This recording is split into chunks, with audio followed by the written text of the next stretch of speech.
To all who come to this happy place, welcome.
Kingdom Report Live time is here. Hello, everybody. I'm Wade Heath from the Warner Brothers Studios Media District in Burbank with another wonderful Disney Parks coast-to-coast coverage event where we get to talk to you about all things Disney Parks, from Disneyland Resort here in California to the Walt Disney World Resort in Orlando. Thank you for listening to us on iHeartRadio as well as iTunes. And if you haven't already, make sure you're subscribed to the Kingdom Report on YouTube, where you can be watching us on YouTube live streaming as well. And then Kingdom Report Live on Facebook.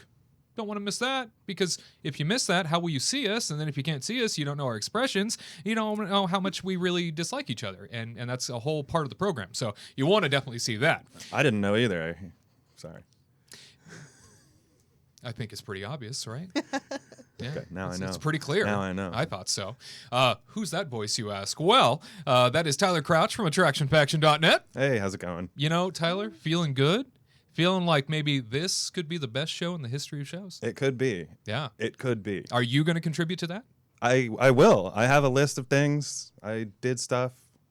I thought of things. Wow. Yes. So I'm ready for the show. Way to prepare. Many things. Yeah, exactly. And filling the role of our own Katrina Manzone, who, again, fighting these battles in Italy, just continues to be far from home with that class from Don't Queens. encourage him. And Don't encourage him. I just, every time I turn around, she's still in Italy, and I'm thinking, my God, like, what other battle does she have to face? But it sounds like everybody's safe, and once again, she's led those kids from Queens to a very safe place, so we're happy to hear about that, and we can't wait to see Katrina back here very soon. But in that spot today, a theme park journalist from comingsoon.net, it is Sabina Graves. Hey, everyone. How's it going? Good. So great. Well, tell us a little bit about yourself, Sabina. Who are you, and what makes you a Disney aficionado?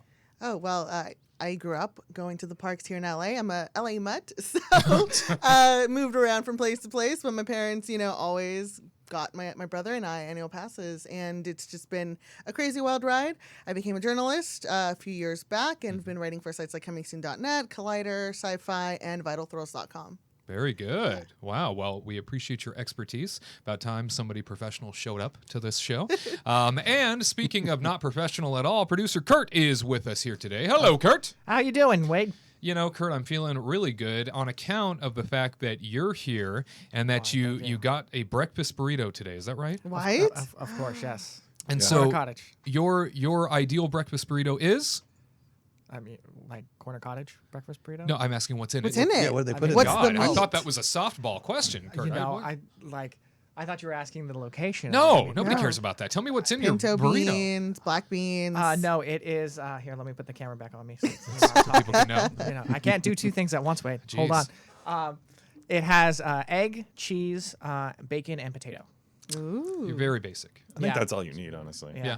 Wrapped in a tortilla. I'm Simple kind of as- into that simple as one. can be. Yeah. Yeah. I mean, and then you get hot sauce on the side. So, I'm a chorizo burrito fan. Yeah, I'm into that too. Chorizo tops my list, I think. So, you got a corner of this studio that feels very strongly about a different style of burrito. How does that make you feel, Curt? I mean, I guess as long as you don't choke on the chorizo and die like in Coco, and you're fine. My God. Yeah. What a You know, dramatic that's a turn problem. this is taking. Yeah. That went What? dark real fast. No, Well, tends to around here. It's light and lively up until we start talking about burritos. But there's another member of our team we want to introduce, and he is live for some Walt Disney World. It's Gared on the go time. Let's go. How's it going, everyone? Good afternoon, and I don't know if you can tell where I am, but I am here at Disney Hollywood Studios, and that behind me is Smugglers Run here in Star Wars Galaxy's Edge. Yes, it is. And tell us, why are you in Galaxy's Edge today? Is there something we should know? Yes, there is. I got a boarding pass for Rise of the Resistance. No, not really. Impossible. Oh. That doesn't happen. I did that one time, and that was it. No, the reason I'm here is because recently Walt Disney World has put out that beginning on February 16th, you'll be able to get a fast pass for Smugglers Run, which is one of the top three attractions here at Disney Hollywood Studios, as probably in the top 5 most popular ones here at Disney World in general. For the longest time, it's just been standby where you wait in line and then you go on it, but or unless you got a special re-ride. But February 16th, if you have the ability to book 6 months in advance, if you're staying here, then you'll be able to book it to get a fast pass onto that attraction right there. And let me just say, you need to, because it is currently a 70-minute wait. When I got here, it was 65, it bumped up to 85, now it's back down to 70. They must have heard you were there. And so the time went up. And from what I understand, everybody, it sounds like Disneyland will continue to not have a fast pass for Smugglers Run. In fact, it'll be the standby as they have done from day one. So it doesn't sound like anything is changing at Disneyland. But nice to hear that fast pass is coming, and you can book it ahead of time, like many people do with a Walt Disney World vacation, knowing that that's now coming to as an option, to Hollywood Studios, and your Hollywood Studios day is pretty cool. Would this top either of your lists in terms of planning a vacation there? Would you book this fast pass? No. I wouldn't either. Absolutely not. I wouldn't either. Yeah, and honestly, I'm kind of curious about what it's gonna do to the line, because I mean, every single day I see pictures posted from Disney World of people trying to get their Rise of the Resistance pass, and they're waiting around and they go and check out the line for Smugglers Run, and it's like 100 minutes long, like 80 minutes long, like to the point where it's going like into backstage areas and things like that. Like, so isn't it gonna make the line even go slower so that there'll be even more people waiting? I don't know. It seems like I'm not sure how it's gonna work. I'm really curious. It tends to do that. Fast Pass does tend to do that. So I guess for the sake of pre-planning, that's helpful to know that you can book it ahead of time. Yeah. But man, when you get there and you missed your window or weren't fast enough, because I would imagine that this is still very interesting to a lot of folks that have never been on it. Yes. Everybody wants to do it at least once. So I'm sure this will be a really hot Fast Pass ticket for quite a while. But knowing that you now have this option, I think is cool. Hopefully we'll spread the Fast Pass pool around a little bit at Hollywood Studios, where these mega attractions don't really exist. There's only, a few. Like Slinky Dog is like the hot player right now. Yeah. And then, of course, you still have the boarding pass for Rise of the Resistance online. And hopefully when it comes to, Mickey and Minnie's Runaway Railway, we'll see what happens there in terms of fast pass or boarding pass. Gared, have you heard of anything when it comes to Mickey and Minnie's Runaway Railway? For Mickey and Minnie's Runaway, I've only heard that it might be a boarding pass type system, and I wonder how that will go. One thing I do know about this, however, is that if you go into the My Disney Experience app, they have different tiers of attractions, where usually Slinky Dog Dash is a tier 1, and then you can only get one tier 1. This is going to be added into the tier 1, so you can choose either Slinky Dog or Smugglers Run, and then you'll have your list of, say, Toy Story Midway Mania, the Space, or the Little Green Man Saucer Spin, Tower of Terror, Rock the Roller Coaster. So this gives definitely a lot more options out here. So if you're planning your vacation, you can say, let's do that, and then we'll wait in line for Slinky. So I think it's going to alleviate a lot of the lines around the area, just because you have more choices. Always having more choices is always a better bet, but nothing with Mickey and Minnie's Runaway Railway. But I'm looking forward to that. There's nothing outside of the Chinese theater that pretty much says there's going to be an attraction here, other than 2 signs that say coming soon. There's nothing more than that. So I like how they're sort of keeping it under wraps to create the suspense and all that. Very cool. Well, I'm really looking forward to that attraction as well. I've mentioned many times on this program. I planned a trip last year specifically to go see it when it was supposed to open the first time. Same. My husband and I did too, and we were really sad that Frustrating, right? it wasn't open. Yeah. We're really big fans of the shorts. They're hilarious. Amazing animation, really great stories. You're right. Hilarious. Yes, they're like very memeable. Yeah. Yeah. So like, what happened? It's Minnie tripping on a dwarf. It's magical. So I really want to see all those really random, like off the wall moments from the show in a ride. Yeah. That'd be amazing. Like Potato Land. Just like Potato Land. Potato Land. Potato That's a great Land. episode. Yes. It'll be fantastic to finally get this attraction and to add that into the mix of all the tier 1 fast pass selections potentially. And I would imagine that the boarding pass thing will probably carry over for the sake of the Mickey and Minnie Runaway Railway attraction, just because it seems like that's probably going to be a good strategy to try and split the two. That's probably going to be a good strategy to split both your I think the Rise of the Resistance and Mickey and Minnie's to try and determine, hey, which one here is more important to you, and that way you're going to have more probably happy guests because they're going to get one over the other at least, so there's still an option for them. Might work out. I wonder what sorry, go ahead. And if they're there multiple days, they can just go back and swap it. Yep. Yeah, more options. I wonder what the limitations will be, like if they're going to have 2 different types of boarding passes. Like I guess they're just going to say, oh, you could either do Runaway Railway or Rise of the Resistance. I'm curious if they're going to make you choose one or if they'll let you do both in one day if you can get it. I don't know. I can see it being an either or. Yeah. Yeah, they're too hot. Yeah. Yep, that's for sure. Gared, what else is happening in Walt Disney World this week? There's always a lot going on. So if anyone is a fan of the water park here, of course, we have Typhoon Lagoon and as well as Blizzard Beach. Well, the H2O Blow Party at Typhoon Lagoon, where pretty much Toy Story takes over Typhoon Lagoon. It has pretty much a giant glow party. That is coming back, and tickets are now on sale. They go from May 17th through, I believe, August 29th. Correct me if I'm wrong, Wade. But it's $65, which pretty much gets you a night party at the water park. So if you've ever wanted to wonder what it's like to swim in a pool at night and you've never done that before, $65 and you can do that. But Wade, I know that you've gone to that event before, and you said that it's a really cool time, that it didn't really pull out the numbers. So I'm wondering what sort of strategy it will be for Disney to pull more people, because this can either be a hit or a miss event. I know they're trying to get more activity into the water parks, because trying to compete with Volcano Bay over at Universal is very challenging. So maybe this will add a little excitement and life to the water parks out here. I got to say that, obviously I was able to do this event last year, mainly out of curiosity. I wanted to see what it was like because we've talked before about sort of the value of adding a water park to your trip and whether or not that's even worth it. And Tyler had mentioned in a prior broadcast that it's not. It's really not worth adding to your experience overall, just because if you've only got so much time, forget about the water parks, focus on other things. And so I wanted to do this to really see what it was going to be like, because if you're doing a special private event, then there's going to be special entertainment, there's going to be special food, that they're going to sort of amplify what's already there. I did not expect this to carry on into this year, based on what I saw. So, and what I mean by that is, went into this park going, this is okay. This is fun. There's a lot here in terms of entertainment, in terms of like they had a DJ and they had character meet and greets all over the place, which is fantastic because you get that quick access to them. I never had to wait in line, which was amazing. So attractions or entertainment, I didn't have to wait for.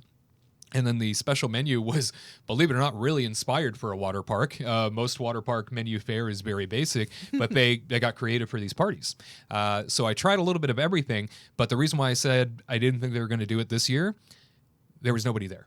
It was very quiet. And they have like a beach scene basically where the DJ is on a big stage and they've got Rex from Toy Story wearing his sort of raver outfit. And it's a really cool look to this corner, but there were probably 15, 20 people that were in the sand in front of the stage and barely anybody was getting into it. The wave pool, which is always the biggest attraction to Typhoon Lagoon, probably had close to 100 people out in it, but I did not see this party looking like, from a financial perspective, as a success, just based on headcount. And so I looked at it from a business perspective and thought, I don't think this is happening again. Well, I stand corrected. It's coming back, and I don't know if you get the discounted price, the $65 price. Okay, it might be worth it in summer to do a water park at night, private party, right? And the characters alone, because they went with all Toy Story theme, so the characters alone to get that special access is really cool. So I think that might be potentially as a one-time, one-off worth it. I did not anticipate it coming back. Though it's here. Yeah, I mean, I could see that being worth it. I've always been curious about the party, so I'm glad to hear your perspective on it. It seems like it's a lot of fun, and I did say I don't think it's really worth your time to do the water parks, but if there is something special going on, I could see that being cool, and especially like you said, not waiting in line, which is, I mean, that's what wastes your time at a water park is waiting in line all day. So yeah, if you want Typhoon Lagoon to yourself, go to one of these parties. Nobody's going to be there, and the private parties in general at Walt Disney World. Hit and miss based on what they're offering and the theme and stuff like that. But a lot of times people go to these parties to not wait, to go on attractions with far less wait or no wait at all. Right. So it's always nice to have that. But Typhoon Lagoon, significantly smaller than your typical theme park that you're going to find. And it's just one of those environments where if you've never been there and you want to have sort of a special experience with your family, okay, it's going to be costly, but I think it might be worth it. Oh, awesome. Yeah. So, Gared, you gonna go to the party? Yeah, sorry, I was looking at the service dog here. That was hi puppy. Doggy, yeah. Sorry, Doing the a dog was great in the job. photo, and it got me really excited because I don't have friends, and so I thought maybe the dog could be my friend. Yeah. But I don't know if I'll go to it because I've been to both water parks when I was a cast member, and they're cool, but summertime they're worth going to, but they're so hot. I'd rather just stay at a resort pool, like go to beach clubs, swim in that pool all day. But maybe I'll check it out for the sake of journalism and for the sake of showing all our lovely friends out there what it's like. So the people need to know, Gared. Yeah. The But people I need to will. know. But I do want to do both of the water parks and vlogs over the summer just so I can show people what they are, just so I can showcase water parks. Because the water parks do make this resort worth a lot more just because you can go to the park one day and like, man, it's really hot. I don't want to hang out at the pool. Let's go to the water park. And I think it's a great thing to have here. But if they cost the same as a one-day admission to Magic Kingdom, I don't think it's worth that. I don't think it's worth that much. But I'll definitely check out the water parks again. Yeah, I'm sure you will. Not sure when. Well, excellent. And I understand there's some activity at Magic Kingdom this week. Some news that came out of there. What should we know? Yeah, so at Magic Kingdom, first thing I want to say is last night at Magic Kingdom, there was a huge concert event at Magic Kingdom last night. So, yeah, well, I'm going to get to the Pirate League. I want to talk about something else so fast. I'm sorry. Last night at Magic Kingdom, there was a huge party for the Parks and Resorts Scandinavia team where they rent out the entire park, and Axwell, who is a DJ from Swedish House Mafia, pretty much they had a giant rave on Main Street on the castle with flames everywhere. I saw a video of it and I thought, man, I want to be a part of that. So, You love your raves. Yeah. But going on at Magic Kingdom, there's something very sad. Pirates League is coming to a close on July 26th. If you do not know, that is pretty much 6 months exactly from today's date, because many people book that as an experience they want to do with their families. So they have to put it in now so you can get your final reservation. And for those that may not know what Pirates League is, it's simply Bippity Boppity Boutique, but way cooler because it's pirates. So you and your kids, whoever, can go on in there. You hand them a couple dollars, just a couple, and you can become a pirate, whether it's a cut, scarf, eye patch, whatever, or you can go full on skeleton Barbossa mode. And that is essentially what it is. But what Always really go is full cool about it. Barbossa. Say that again. Always go full Barbossa. Yeah. Yeah, Barbossa rocks. But one thing that's cool about it is that it's pretty much in the Pirates of the Caribbean attraction. Rather than walking into the attraction, you walk off towards the gift shop a little bit, and it's right in there, and you step in there, and it seems like you're actually in a pirate ship or in a pirate, maybe a pirate tavern, where they have different items and motifs. And if you've ever been to Bibbidi Boppidi, you know that in there you have to be kind of quiet and friendly, but inside there they'll yell, they'll "R," and they'll they come to life. People really become characters themselves, the cast members do. So it's sad that it's leaving, but but yeah, it happens. Yeah, kind of tough to hear because it is sort of the counterpart to Bibbidi Bobbidi Boutique, as you had mentioned, and knowing now that it is leaving Magic Kingdom as an offering for kids and kids at heart is strange. Yeah. Wonder what's going on. I guess it wasn't that popular, maybe. I mean, there were a lot of times I would walk by and it was closed. So I don't know. And I would always do that little scavenger hunt that they have in Adventureland over there for the pirates. And I can't remember what it's called off the top of my head, but one of the little clues that you find is in the Pirates League. So I wonder how that's going to affect that game. Whoops. So we'll have to see. But I'm sad it's going for all the little kids who would like to be pirates. You know? Sabina, did you ever see the Pirates League? I never saw the Pirates League. I'm very new to going annually to Disney World, so there's still a lot of like nooks and crannies that I didn't get to experience, and clearly now I'll never experience the Pirates League. Yeah, I'm so sad. It's a damn shame. I think you'll live. It'll be okay. It's Treasures of the Seven Seas. Just okay, Treasures of the Seven Seas. Thank you. I looked it up. You know what we call that? Point of order. Point of order. Point there of you order. go. Thank you very much. Yeah. No, it's good to hear that the potential for something new to come on board here, maybe in this space, perhaps a reimagining of this location and theme. However, it being sort of where it is, and tucked over on that west side of the park, it's got to stick to certain themes. It's very very unique in terms of what it can do. So we'll see what happens. Yeah, I hope they don't just go like, let's make it more gift shop. Yeah. Yeah, that's a fear of mine. Well, they're see. rebooting the Pirates franchise too. Maybe that's something to do with that. Maybe. Yeah. I was talking to Gared earlier this week about sort of the west side of Magic Kingdom needing something else to go back there, something else to pull people over, and there's an additional expansion space on the west side back there in Magic Kingdom where that's a possibility. And so knowing that this may potentially get cleared out because we don't know what's coming in its place, perhaps it's making way for something bigger. We can dream, and I'm sure that one day soon we will hear what goes in that spot. Gared Hassel, Yes.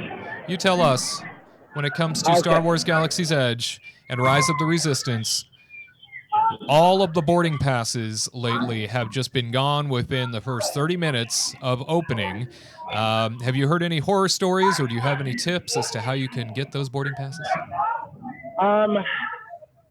Yeah, the best tip is wake up early, drink some coffee, and be here when the park opens. That's honestly the only thing you can do. When the Disneyland one opened, apparently there are people cheating the system by doing special screenshots of like barcodes and showing it. But here it's remained pretty locked in. Many people like the new system where it's once the park goes active, it's full. Other people don't like it where they want it to be a first come first serve. Where if you're in the park at 4:45, you get it. I'm not so sure there is a right or wrong answer for Rise of the Resistance. It's a popular attraction, but I think that with Smugglers Run becoming a fast pass soon, I think Rise of the Resistance will follow suit maybe after Mickey and Minnie's Railway opens up, but who knows truthfully. But I've been diving around doing some research, and this is Star Wars related, and that there's still an era for Smugglers Run right here. So there is a potential that this attraction may evolve more than how it is. So I believe the original setup was that there were going to be 3 different missions that you could go on that would be a part of the Star Wars solo story, like about Han Solo. And the rumor that I've heard is that because The Mandalorian, the show on Disney Plus, has been so successful, they want to somehow tie it into this attraction. How do they do that? I'm not so sure because, as we know, the timeline of Galaxy's Edge is locked in between Last Jedi and Rise of Skywalker. So I'm wondering if they're going to potentially break that so that way they can have a little bit of the Mandalorian character walking around, maybe interact with the child Baby Yoda as well as Mando, the Mandalorian. So I'm hoping that this attraction adds more missions there because doing the same thing over and over, it's fun, but people want to explore more of the galaxy. There's so much galaxy. So little time. Yeah, I mean, Star Tours is still very much more thrilling than Smugglers with the different destinations and the different tie-ins like we had for Rise of Skywalker. I 100% agree. And it's a lot more like joltier, I would say, Yeah, I didn't anticipate it being very long before they steered away from this whole timeline thing. This timeline idea of Star Wars Galaxy's Edge living in a certain point between all the stories and stuff like that. I knew eventually that was going to be thrown away with. Now nothing officially has happened, but it sounds like it's already potentially being toyed with, and I knew that was coming. No, definitely, because they totally like pulled back on a lot of plans that they had with the immersive storytelling of the land, and it's like, you know, now you have something that's just in this weird in between. So there's stormtroopers just wandering, and that's like the most like storytelling you get, and then V's around sometimes. But honestly, it makes more sense if we're not going to go full into the whole like let's be a part of a story that's happening in between these two movies, then just go nuts. And I know that The Mandalorian, the smash Disney Plus Runaway hit that everybody is in love with at this point and really celebrating. It'd be really cool to see more of that representation somewhere in Galaxy's Edge, even if it didn't necessarily fit the timeline. Well, do away with the timeline, get the child in there. Yes. Let's see the Anything Mandalorian. for the child. Yeah, right. That child people are loving. I don't know how I feel about that, actually. I think I would rather have them stick to the timeline and improve on their original ideas. Like, I would rather have them actually bring aliens and droids and different things to the land and keep it as the stage it was meant to be. You know, and I kind of hope they don't do like Mandalorian style. As much as I loved Mandalorian, I hope it's not. I think it would be okay if they did it in Star Tours, because Star Tours it's already broken. Like the whole thing is already like wacky. So I'm okay with it being it's outside of Galaxy's Edge. We're not taking it quite as seriously. So I would be okay with there being a Mandalorian section in there. But or in Launch Bay. Yeah, I mean, yeah. At this point, a lot of the Launch Bay stuff obsolete. is obsolete. I mean, wouldn't you guys be bummed out if Darth Vader was walking around Galaxy's Edge one day? Like, I would be kind of bummed. To have him Kylo and Ren Kylo Ren would not together. be bummed out. He would just fanboy. He'd be like, "Oh, you're back, Grandpa."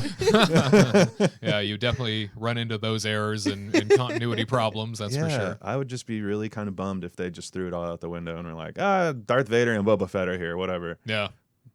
I'm not okay with that. I agree with you on the whole improve the story idea. That's for sure. The land needs help. At any rate, Gared, I know you'll be back with us a little bit later on, so don't you go anywhere. I'll stand right here. Perfect. Good. Yep, stay right where you are, and we'll get back to you in just a bit. Well, that's Gared on the go for this week, and now it's time for the Disney List.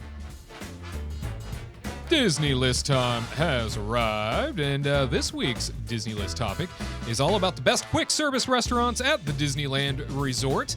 Here with me today to talk about that, obviously our panel, Tyler Crouch, Sabina Graves, and Curt Carlson, bringing in all of his food love and knowledge. Guys, let's start over here with you, Sabina. I can smell that picture. It's crazy. Whoa, chicken. That fried chicken just wafted in here, Just that's for wafted in sure. here. What would you say tops your list when it comes to quick service at Disneyland Resort? Obviously, Disneyland Resort being more of a locals type place has a lot more quick service options than they do necessarily table service. And so I think that locals are used to the quick service environment more than anything. No, for sure. Actually, I'm someone who has a dietary restriction. I have a gluten sensitivity. Just like Katrina, who sits in that seat. Wow. What It's in like that the- seat is plagued or something. Woo! Oh my Yes. gosh. Potential to have ovaries explode. It's basically the worst of having the condition that I have specifically. But yeah, I have to avoid gluten. And one of the great things about the Disneyland Resort is that one, they have unprocessed, unbleached flour because they have their in-house bakery. And also, they have gluten-free options everywhere. And that's such a gift and also my justification for still having a pass. But one of my favorite spots to go to is the Jolly Holiday Bakery. Yeah. I miss bread, and it's hard to buy just gluten-free bread just outside of, just at home, honestly, because you have a giant loaf, and you're the only one that eats it, and it goes bad really fast. Yeah. So if you go to Jolly Holiday, you can switch out the bread for gluten-free bread on their sandwiches. Their desserts, they don't have as many options, unfortunately. But that's They one do of my have that favorite OMG things. brownie that's really good. Yeah. Yeah, Or the cookies. The cookies are good too. also- I mean, I at least they used to have the brownies, but I know that they're like OMG branded little cookies and brownies, and they're actually amazing. Yeah, So, those are so good. yeah. Pretty spectacular. Very Yeah. good. So Jolly Holiday, very good. Are we going one by one, or are we like... Well, we'll hop on over to Yeah. Tyler and see Sure. what's on your list. Okay, so number one on my list is kind of an old classic favorite, I think, Bengal Barbecue. Oh, very Which is nice. another great place for gluten Gluten-free. allergies as well, because you can get like some of the sauces have gluten in them, but you can get the sauces on the side or whatever. And the best thing to do is, and it's probably the best thing to do for a lot of these choices, is to do mobile ordering, but especially for Bengal Barbecue, like mobile order that thing, then walk on over there, and then get a nice little place to sit. And just the meat skewers are amazing. I really love the pork belly that they've added over the time. The safari skewers, which are the asparagus with bacon, and then you put like a little bit of lime on top, and it's just amazing. So, Heavenly. heavenly. Exactly. So Excellent. Bengal Barbecue, first one on my list. Perfect. And Curt, when it comes to your quick service selections, what do you go for?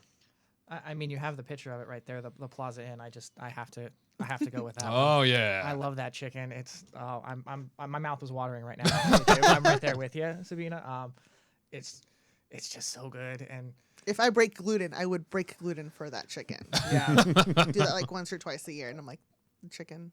And you get a heck of a lot on that Yeah. plate. Yeah. That is a shareable plate. it's one of the few places where I feel like I'm really full afterwards. Yeah. Like some places I go to, I'm like, okay, I ate that, I'm good. This will last me for a few hours. But that place, I feel like, okay, I'm full. I need to sit. I need something not to do right Yeah, now. definitely get your money's worth when you go to the Plaza Inn. Sabina, what else is on your list? Award wieners. How about that? Yes. I've never heard anyone say award wieners. Why? Also, gluten-free buns. Oh, there it is. Okay. For sure. And I love hot dogs, like chili Ah. cheese hot dogs. And then when they have like the seasonal hot dogs, that's a lot of fun. And they're just really quick for on the go, honestly, especially if you're at DCA, you're not, you're maybe going to go to Lamplight later or getting like a sit down restaurant. That's a good spot just to go for quick service for lunch. Get your dog on the Into it. go. Yes. That's right. And now sharing some real estate with our dear friends at Mickey's Philharmagic. Yeah. It's true. Yeah. So get your hot dog, go to the show. Fantastic. I don't think they want you to bring the hot dog into the show. Into the though. show. They want to allow it in, but definitely something to do Yeah, afterwards. definitely. Tyler, what else is on your list? Okay, so number two, yours was over in DCA. Mine is also in DCA. I'm going with Cocina Cucamonga. How about that? I love that place. They changed the menu probably about a year and a half, 2 years ago Yeah. now. Oh, wow. And they've made it kind of more Chipotle, more Tex-Mex sort of thing than it used to. It used to be a little more traditional, but I feel like the quality of the food has gone up a notch since they changed the menu. And I'm just in love with like cilantro lime rice, and they have that there. Yeah. And my favorite thing on the menu is the torta al pastor. Yes. Ahagada, which I need is to ask if they have that on with gluten-free. I would. yeah, I don't know. Yeah. I'm not sure. Definitely, you'd have to get some different kind of bread, obviously. But Yeah. but I don't know if the sauce is gluten free or anything. But it's amazing. It's a sandwich that they just dump sauce all over. Yeah. And it's spicy, tasty, citrusy. It's amazing. So I love it so much. But that's probably my favorite thing to eat. Quick service in general is that sandwich. But So that's your champion of quick service? that's my favorite. Yeah, I think it is my champion actually. all right. I think if I had to go to like a quick service place, that would be my number one choice. Like, yeah, I'm gonna go do it. And Sabina, do you have a champion, a number one choice? Oh my gosh.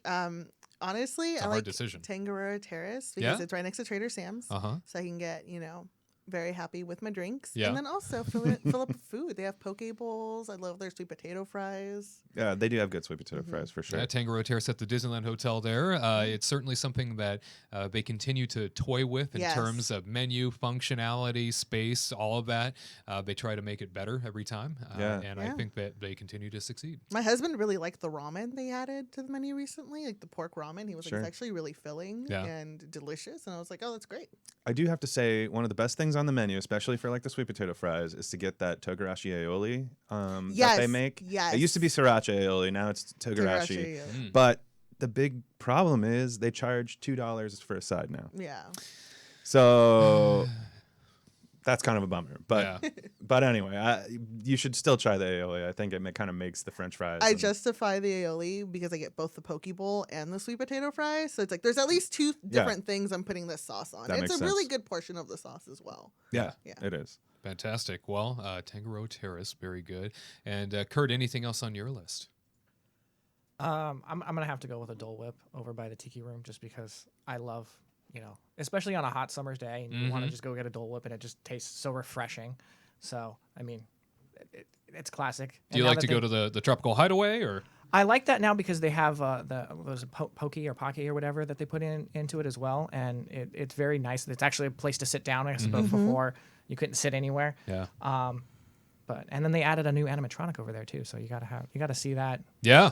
Yeah, definitely a tiki bird worth listening to. That's for sure. And to wrap things up, anything else on your lists? So the last one on my list is now this one kind of comes with a caveat because they changed this one a lot, but still in DCA, I'm going with Paradise Garden Grill. But I'm going with it when it's just normal default Paradise Garden Grill because I like the Mediterranean food that they have there. I hope it comes back when they're done with all the Lunar New Year stuff. I'm sure it will. But yeah, they give you different kebabs, and there's a little pita bread with it, some rice, some cucumber salad, and you can get some tzatziki or some chimichurri or whatever you want. Like, you get to have all these different choices so you can customize your meal. And I just love that Mediterranean style food. So I love Paradise Garden Grill. And of course, since it's only around for part of the year, I have to enjoy it while it lasts. So I'm a big fan of it too when it's around. It does seem to switch out seasonally, but definitely one of those places that I love venturing on back to. I used to be a really big fan of the Lucky Fortune Cookery before it had its overhaul. So before its current menu, they used to have a great chicken curry bowl that they always offered up there, and I would get it with brown rice, which they didn't offer on the menu, but it was in the kids menu, and I thought, well, if you have it, I can ask for it. I love brown rice.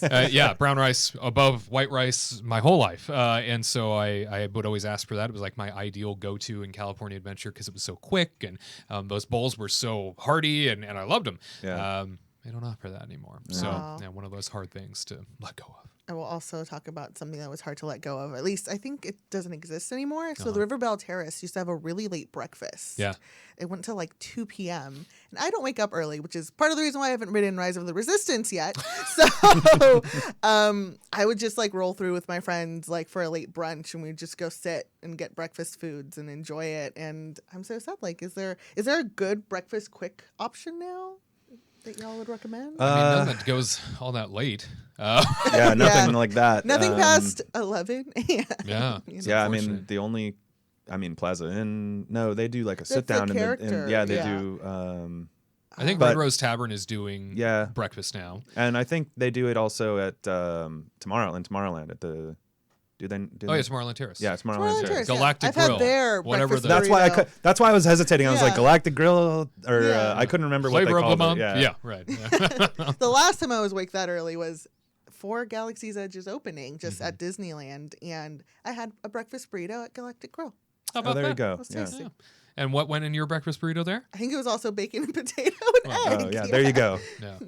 Classic. Basic this world up. That's right. Wow. Well, that is the quick service restaurants we would choose at the Disneyland Resort for this week. Stick around. Much more Kingdom Report Live for you next. Do you know everything the ghost host is going to say before he says it? Are you ready to thank the Venetians each time you board Spaceship Earth? Can you recite Walt's opening day dedication speech? Then join the Kingdom team today, the influential legacy fan community featuring exclusive merchandise that will alert all who've come to this happy place that you are more than just another guest. You are a trusted theme park fan. Don't miss out. Join the Kingdom team right now by visiting the homepage at kingdomreportlive.com. That's kingdomreportlive.com. And now, back to the magic.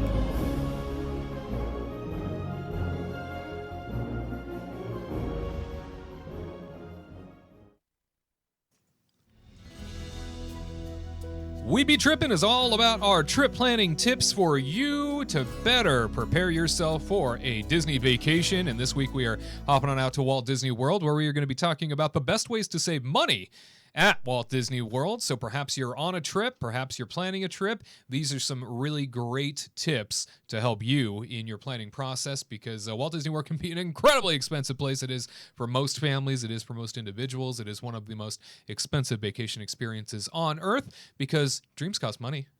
Wishes cost a fortune, and happiness is priceless. So you're going to pay for all of that. Chapek. Bob Chapek. You know, we can't blame him for everything, but we definitely... Yeah. Tends to happen, though. Joining me for this segment, Tyler Crouch, Sabina Graves, and our good friend Curt Carlson, and at Disney's Hollywood Studios in Walt Disney World, the one and only Gared Hassel. Hey guys, Oh, I'm back there you again. are. I moved. I'm sorry. Wait, please forgive me. Quite all right. Looks good there. You in front of the soon-to-be opened Mickey and Minnie's Runaway Railway. Gared, let's start with you when it comes to saving money at Walt Disney World. You've been around a while out there. You didn't grow up in Orlando. You didn't grow up in Florida. You are a California boy, so I'm sure you had some trip visits to speak of. And how do you save money when you're in the parks? How do you save money out there?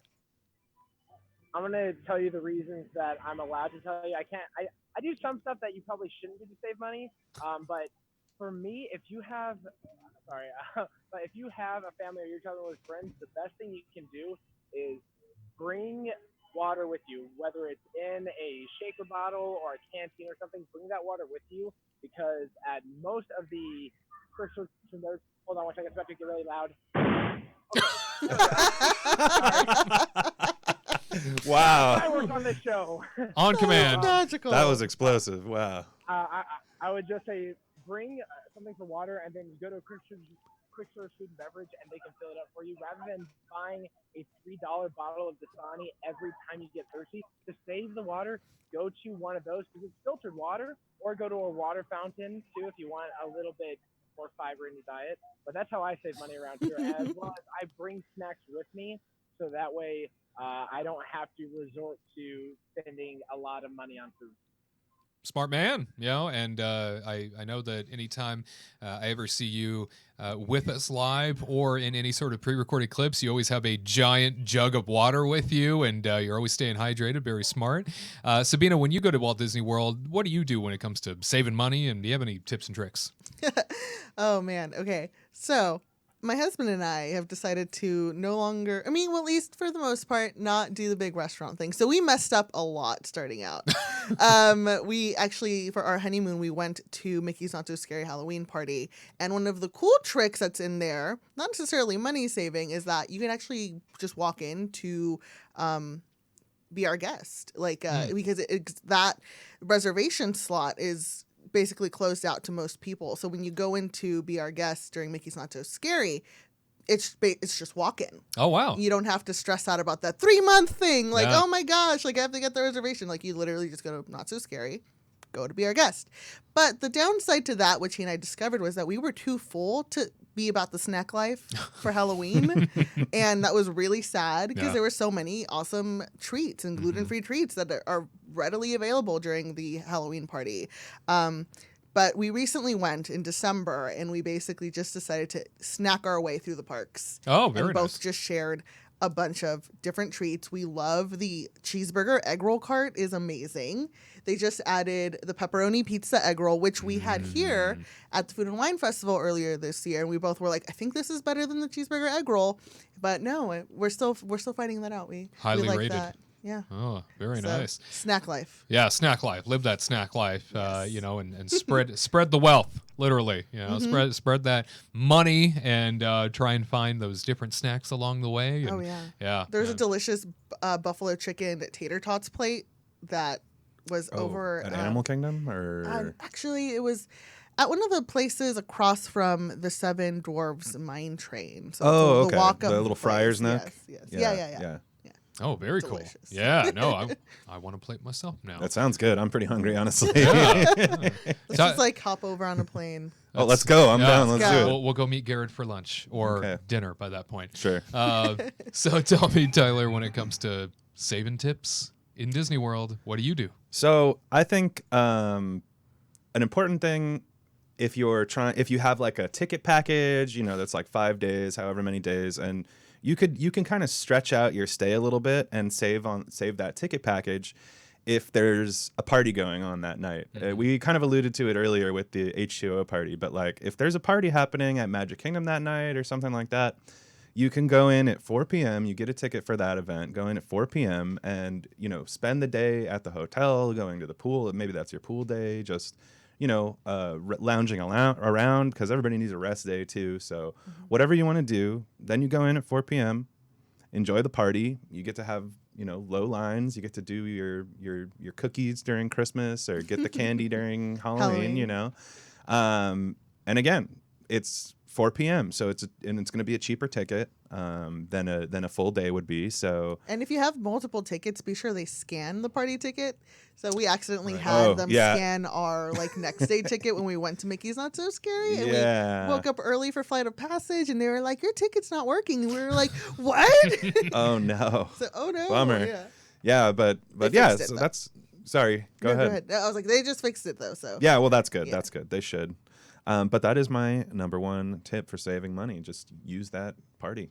Really helpful. And I would say that when it comes to your meals, sort of back to what you were talking about, Sabina, like when it comes to dining and when it comes to trying to save, because that's really where things can get expensive and blown out of proportion because you're paying the Disney price to begin with, I would say really consider breakfast as your primary meal. And the reason why I say that, and some people aren't breakfast people when it comes to the type of food, I know, blasphemy. Not anyone? Breakfast people? Blasphemy. I don't know how we let them go on in this life. Yeah, some of those people need to be rounded up, sent to Universal. But I definitely think that when it comes to the primary meal at breakfast, the reason I mention this is you can dine in a lot of great restaurants that otherwise might be $15, $20 a head more expensive come lunch or dinner. So you can save immediately just by switching the meal time. You can experience the restaurant, which is really why a lot of people want to go to these places in Walt Disney World. And then on top of it, the other thing that I like to throw in there, and some people aren't buffet people, but when it comes down to it, if you're really looking to save money, make that primary meal at breakfast, go to a buffet, load up. Now, you are going to be feeling kind of sluggish the rest of the day, I suppose. But if you load Especially up... in that Orlando heat, man. Yeah, well, I guess on time of year too. But you're going to be full. So the rest of the day, you're not really going to be thinking too much about food. And so for the most part, you've hit two birds with one stone, and now you don't necessarily have to pay all that extra to be snacking all day, to be eating all day, and then on top of it, you paid less to eat to begin with. I definitely think that strategy has worked for me. I like doing that early in the morning, and especially getting to these restaurants at like 7:30 or 7 a.m. when they open. No one's there. Very few people ever go to Disney World restaurants that early in the morning, so you kind of get the place to yourself. It's one strategy that I adore doing whenever I go on a trip because it's nice to get around before everybody's up. It's nice to get around and do things and feel sort of accomplished ahead of time. Sure. That's something that I'm able to do there. So, Sabina, did you have anything else on your list? Well, going back to what you were saying about hitting up those big ticket restaurants early in the morning, be our guest's breakfast, way better than the dinner. Just my hot take. Wow, that is a hot take. So my hot take, yeah. I would agree with that, except for the pricing. Yeah. The pricing is a little expensive for breakfast, is all I'm trying to say.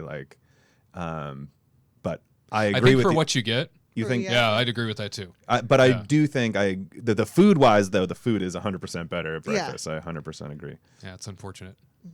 Such a classic restaurant with so many different levels of celebration that came with it after it opened and how great it was going to be, how spectacular and over the top the theming is, and to just sort of fall flat when it comes to certain food is a bit of a bummer. But Curt, did you have anything else on your list when it comes to saving at Walt Disney World?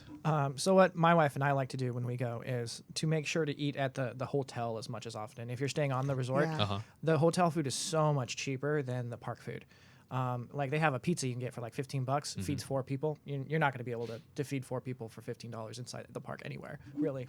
That's for sure. So it's so much cheaper to just get a Mickey waffle on your way to the park, or come home a little bit earlier and just eat at the hotel.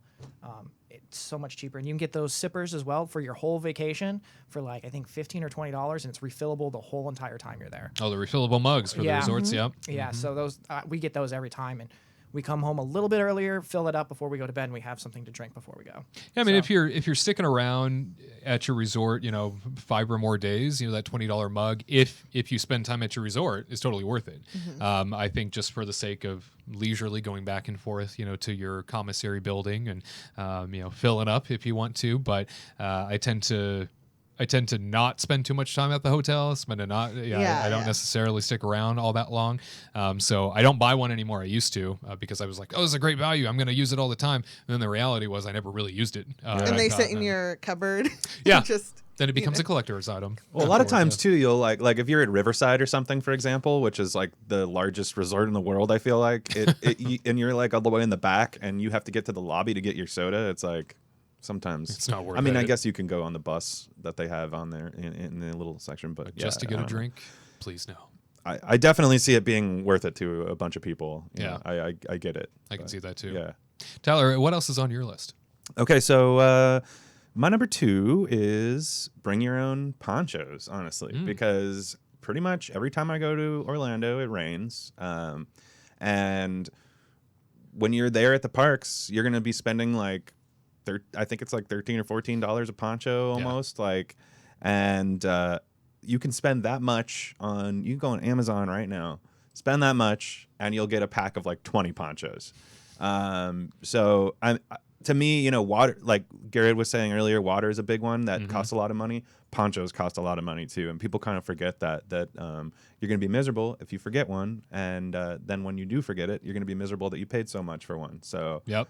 So you have a stash, is what you're saying. I do. I have a stash of ponchos. I think we have a poncho guy. Yeah. Well, Amazon can be your poncho guy. That's my poncho guy. So that, and always, of course, pack an umbrella because, again, I feel like no matter what time of year I go, it rains. So, and when you don't plan for it, it's when it actually does rain. But of course, yeah. When you least expect it, absolutely. Sabina, anything else on your list? Oh my gosh, money saving tips. I'm so bad with money at Disney World, guys. Just gonna put myself out there. Yeah. It's good to have cast member friends. Yeah. Yeah. Also, my husband recently started working at Disney, so we've tentatively secured the Disney bag. Oh, very good. Ooh. He's contracted, so he has the different color card, but soon to be the official color card. Hopefully, fingers crossed. Yeah. Discounts. Go discounts. Yay. I also have a friend who's a Premier Pass holder, and recently when we came back from Disney World, I just had all our pictures on the app, and I was like, I don't want to pay for, it was like $75 to be able to download your pictures, and I was like, no. We actually didn't even take that many, but we took some really good ones. And my friend was like, just add me to your group. And I was like, what? And she was like, yeah, just add me to your, family and friends on my Disney World experience, and I can download them for you. And I was like, So now I got those unwatermarked pictures. Thank you. A sneaky way around. Yeah. Sneaky way around. That's a good idea, actually. Yeah. Good strategy. Yeah.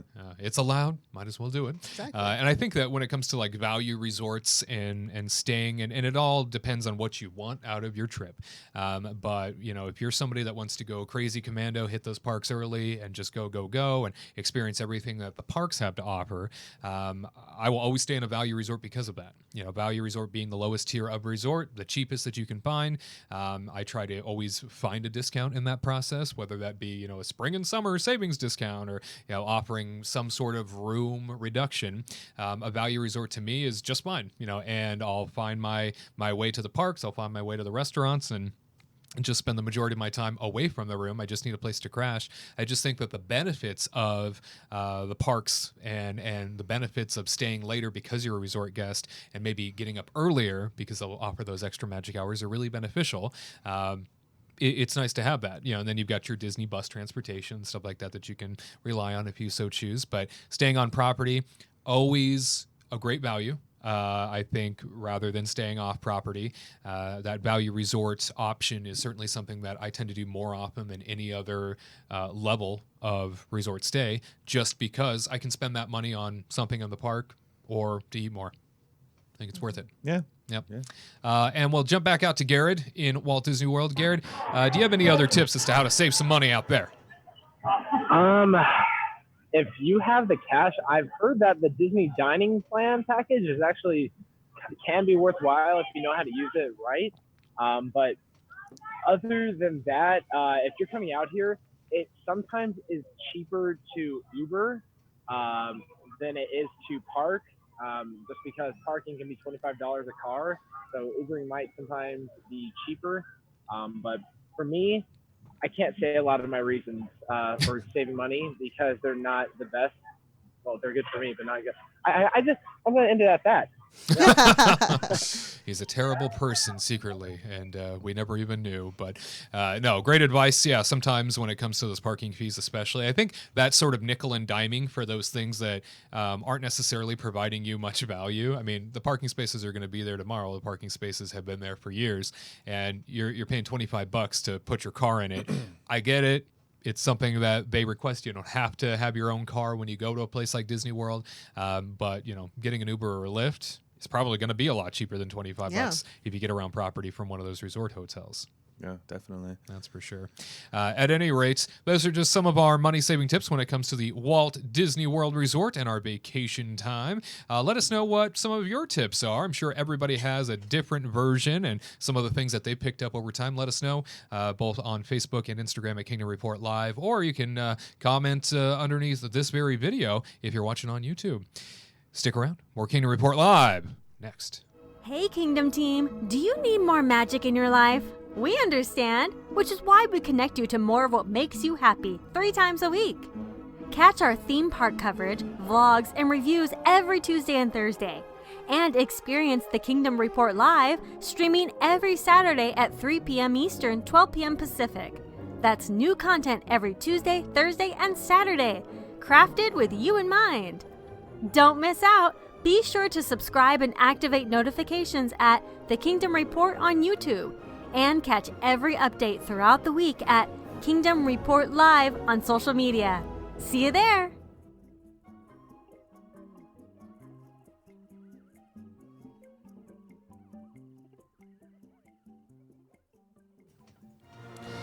The one thing is among us, and this week we are discussing the one thing that you do eat or experience every time you visit Disneyland Park in Anaheim. And here with us for this week's one thing, Tyler Crouch and Sabina Graves, along with our very good friend, Mr. Curt Carlson, and out in Walt Disney World, our reporter, Gared Hassel. Why don't we start with Sabina when it comes to one thing you always got to do at Disneyland every trip, and this being a locals park for the most of us, this is something that a lot of us will tend to go to after work. A lot of us will tend to go to on a weekend. Very different than, say, Walt Disney World is for most people. A lot of people create traditions when it comes to this park in particular. Do you have one? I have technically 2-ish. Okay. The one that I was going to talk about was that I read Haunted Mansion every time I go. Okay. I'm a horror filmmaker, so it's definitely my big touchstone of inspiration. And I write for a YouTube channel called Something Scary. We do young adult horror stories for kids. It's animated. There's a host. It's awesome. Sounds horrifying. It's very much, in the wheelhouse of Haunted Mansion of it's scary, but it's not too intense. Yeah. But even before I had that job, just every time I'd go to the Haunted Mansion. The only tricky thing about it is that I don't do that when it's the Haunted Mansion holiday. I appreciate Jack Skellington. I love him. He is my representation of myself during the holidays is Jack Skellington. But I do that. It's one and done usually. When it's up, I'll go in, and my favorite room in the Haunted Mansion is the book room, which is only visible during the Haunted Mansion holiday. It's a floating book room just in the ballroom scene.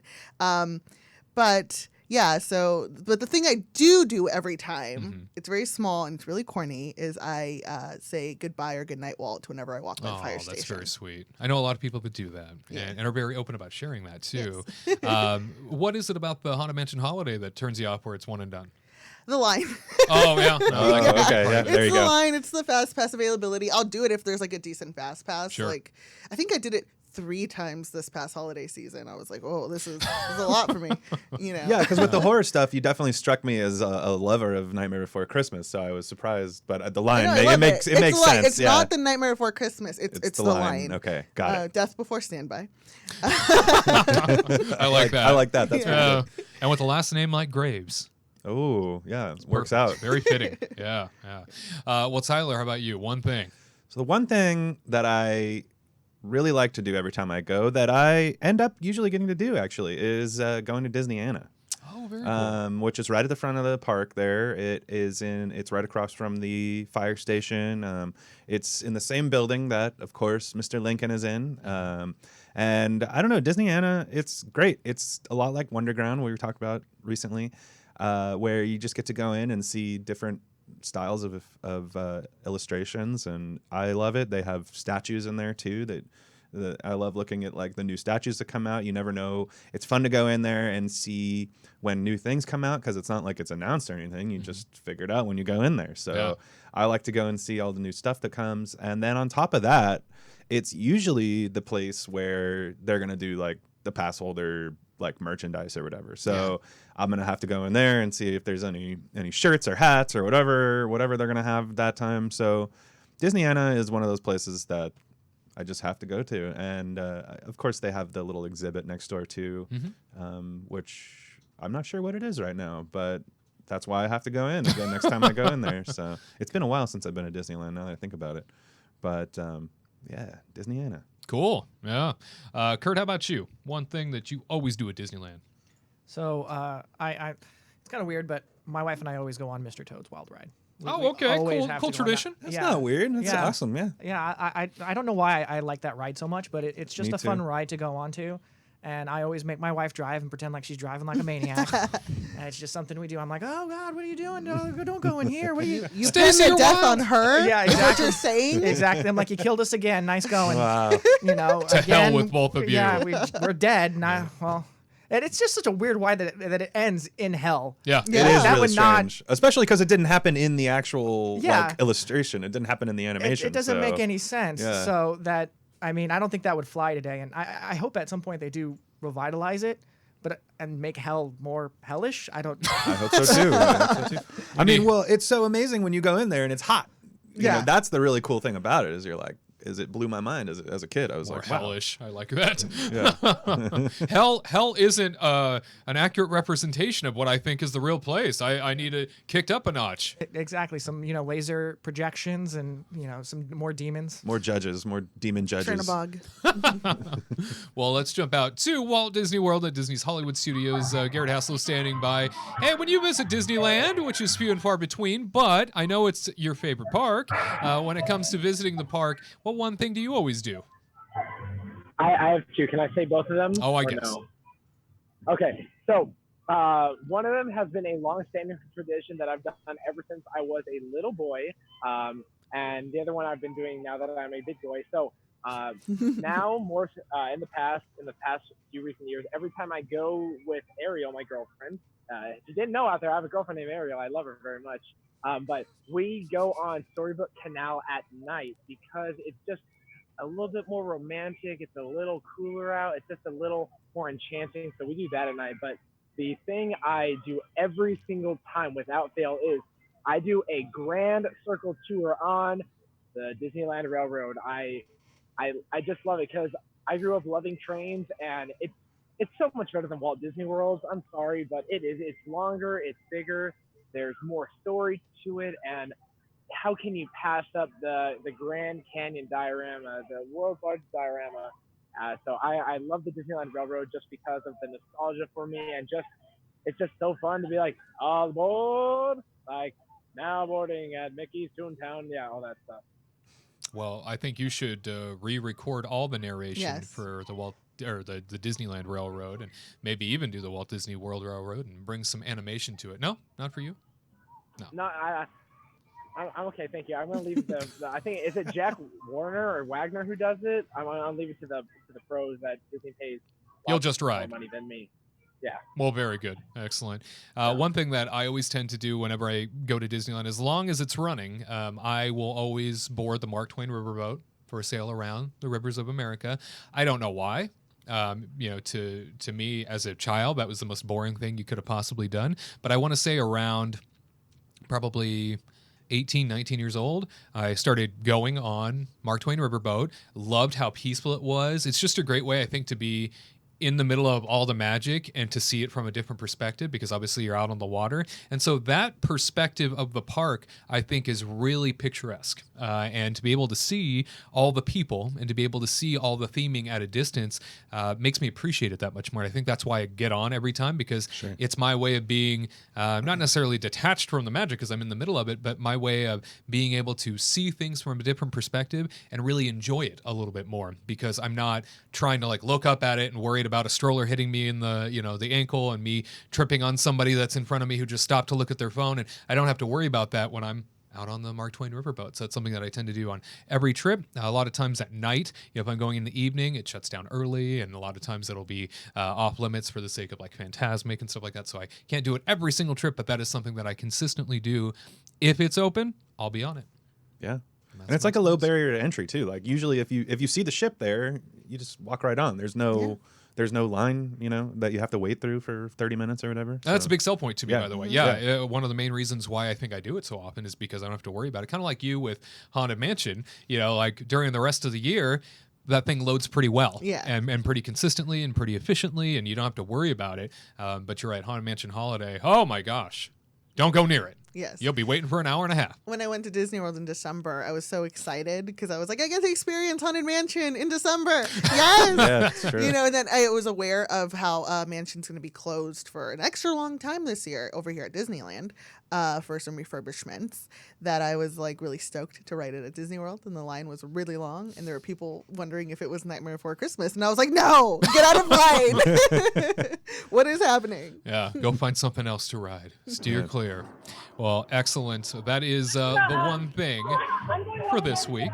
Ladies and gentlemen, it has been a great pleasure being with you. As we wrap things up here, wanted to check in and see what is on the docket for attractionfaction.net this week, Tyler. So now I've been talking about it for 3 weeks, but finally Lunar New Year is happening at Universal Studios Hollywood, and I got a couple videos coming out. I met Mr. Ping, you know, from Kung Fu Panda. They changed the menu. They did change the menu. I ate a couple of the foods. I had there's a secret ingredient noodle soup, which had I think the secret ingredient was mushrooms. It had gnocchi on top, and I had some sesame balls, which were a nice little dessert. I had some pot stickers. Those were really tasty. Did you try the sausages? No, I didn't try the sausages. Those are really good. Yeah. Yes. Okay. No, I did not try the sausages, but those are definitely there. But Mr. Ping's Noodle Shop is a great place to go. He's a lot of fun to talk to. Of course, they have Poe and Tigress as well. They have Mandarin-speaking Megatron. They have a place where you can learn to draw Poe, and it's a great little event. I really do like it. I don't know. No, never mind. I'm not going to say what I was about to say. It's a great event. It's a great event. It really is. I like the traditional stuff too, with like the wishing trees. Yes. Write your wish. Yeah, exactly. You get to write your wish and hang it on the tree, and everybody gets to participate. See everyone else's wishes. and yeah, it's true. And actually, one of the things that I really like about it is there's a lot of Chinese tourists that come during this time of year, and so on all the trees, you get to see all this great writing style that I think is beautiful. And so I can't understand what it says, but I think it's amazing to beautiful to look at, to see. Yeah, exactly. Well, that's why so many people get that stuff tattooed on them and stuff. Anyway, yeah, right? not knowing what it says. Exactly. So it was a great event. I had a fun time, and I suggest everybody go and check it out. Cool. Very nice. We'll be sure to check that out at attractionfaction.net. And Sabina, what should we know about you and your life? What's coming up for you? And where can people find out more about you? People can find me on Twitter at Sabina Has No R, and also on Instagram at That Lady Graves. I do a lot of filmmaking and writing for YouTube channels and directing for YouTube channels. Like directed a video for Tracy Hines. Oh, cool. Earlier last year. And I also have a bi-weekly theme park column over at vitalthrills.com. Kind of just rounding up some of the fun stuff. I try to put in a lot more of like a local perspective, because I kind of gear it more toward like pass holders who go to Universal a lot or Disneyland a lot. And also try to like highlight a bunch of like diverse voices in the theme park community. I also write a lot about Disney movies. So I've covered most major Disney films for a bunch of sites since 2011. And that's going to continue. I'll be working on the Frozen 2 home release coming up. and hopefully some fun stuff with Mulan and Jungle Cruise. Fingers crossed that I land those assignments. Freelance life in LA is really challenging right now. So. I bet. Yes. Well, we appreciate you making time to stop by and chat with us a little bit today. It was a lot of fun, and appreciate your opinion and perspective on things. Let's jump out to Walt Disney World one more time, see if Gared has any closing notes for us. Mr. Hassel? Yes. So this upcoming week, my beautiful girlfriend Ariel and her family are coming out here.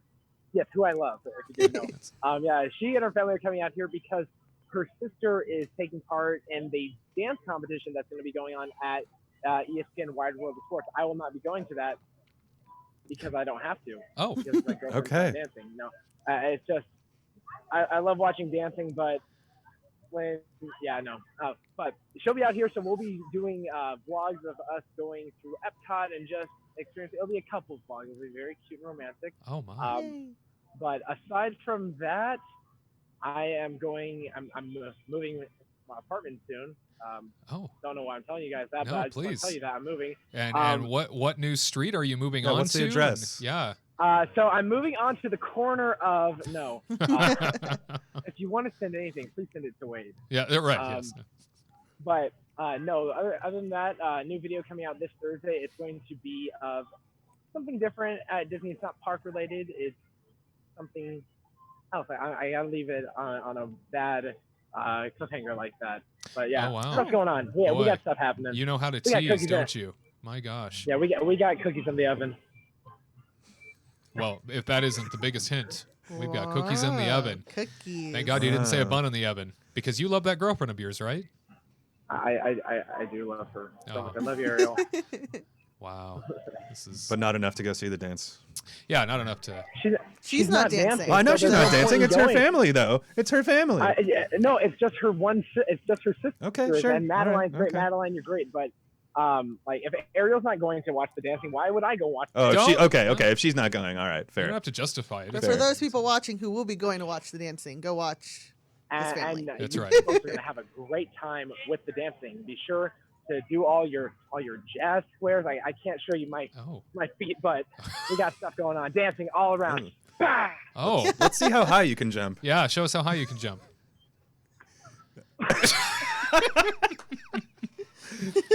Is that how high? I don't like you guys anymore. Yeah. Oh. One more time. There you go. Hey, wow. That was a pretty good one. You're like a regular Tigger over there. My goodness. Wow. Trancy. Well, that concludes this week's Jumpin' for Joy broadcast. It has been a great pleasure being with you. Hopefully you enjoyed hanging out with us. And remember, the legacy of Walt Disney only lives on because of people like you and me. We'll see you next week, Saturday, 3 p.m. Eastern, 12 p.m. Pacific, for an all-new Kingdom Report Live.